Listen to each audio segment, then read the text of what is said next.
This afternoon on Saltiness Isn't Bliss, I thought I would do something a little different and have a chat with you guys. So stick around while I talk about all things salt-free, reduced sodium, seasonings, and substitutions. So to start, I've got this fun little wood plank filled with some great options if you're looking for completely salt-free seasonings. So these are ones that I have come across in my reduced sodium cooking journey. And I will say that this brand right here, and they may even have more varieties of seasonings now. These are the two I have. They were kind of the pioneer. They were kind of the original brand out there that you could find in the store that was completely salt-free.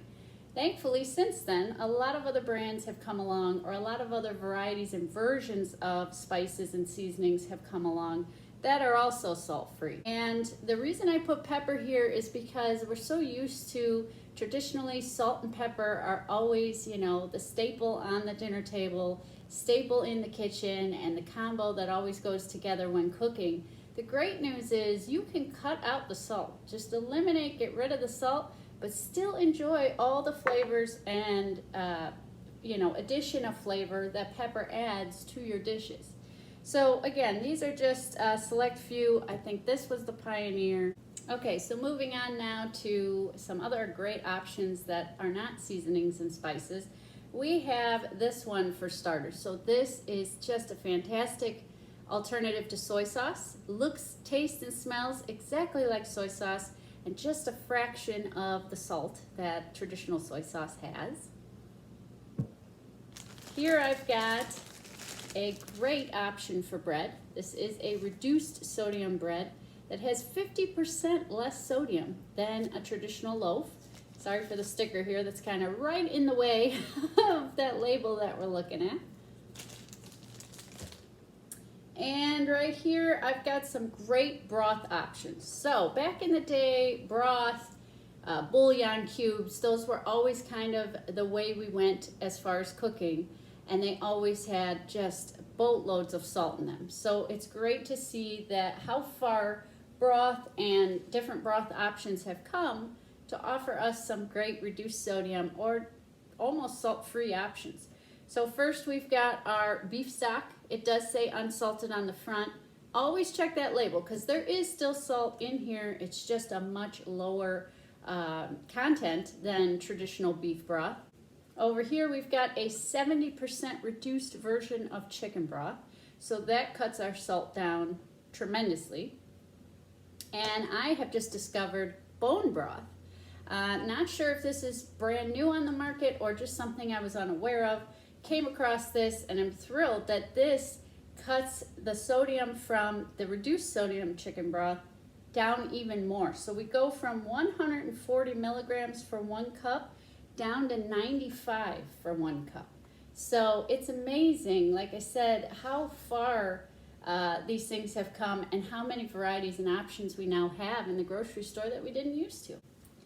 All right, so another salt-free option that is great with dishes and recipes is butter. So you just want to look for that in your local grocery store because like other dairy items, milk especially, breads, things like that, there is a lot of salt hiding in there. So if you can find a salt-free variety, even better, and then you don't even have to think or worry about it. So now on to our substitutions. So I've got two great ones here. I've used these. This one I've used a handful of times. This one I've used once in a pinch. Both worked out great. And because of the way that, or because of what we are using with our substitutions, it cuts down on the salt even more as well, which really was not my original intention, but worked out great and was a great reduced sodium option while I'm cooking. So the first one is if you want to really cut down your salt and need beef broth, or you just don't have any beef broth in the house. So you're going to use 1 cup of water, 1 tablespoon of reduced sodium, low sodium soy sauce, which I showed you this earlier. This is a great option for that. And you're just going to combine those two. Take a spoon, mix it up, And that's it. There is your low sodium beef broth.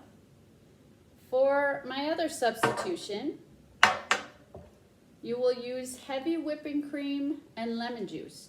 This will substitute sour cream. So it's not very often I have sour cream in the house.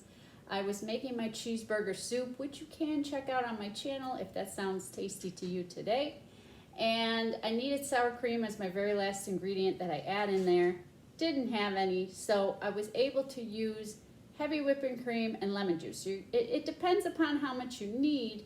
I only needed a very small amount, so I believe I used 3 tablespoons of heavy whipping cream to 1 teaspoon of lemon juice, mixed it up in a bowl, and was just amazed at how quickly it thickened up and resembled sour cream, and even smelled and tasted like sour cream. So it's amazing what you can do and how creative you can get with the things you already have in your pantry, in your cabinet, at home, and also cut down on the salt while doing it. So guys, if you enjoyed this video, if you want to see more like this where we just have a chat, all things salt-free, reduced sodium, leave a comment down below. Let me know if you've learned through your cooking journey different shortcuts, tips, and tricks on how to cut out excess salt. Please share those with everybody. I would love to see and hear all the things you've learned along the way. And that's why I've enjoyed sharing with you all the things I'm learning along the way. So thanks so much for watching. See you next time.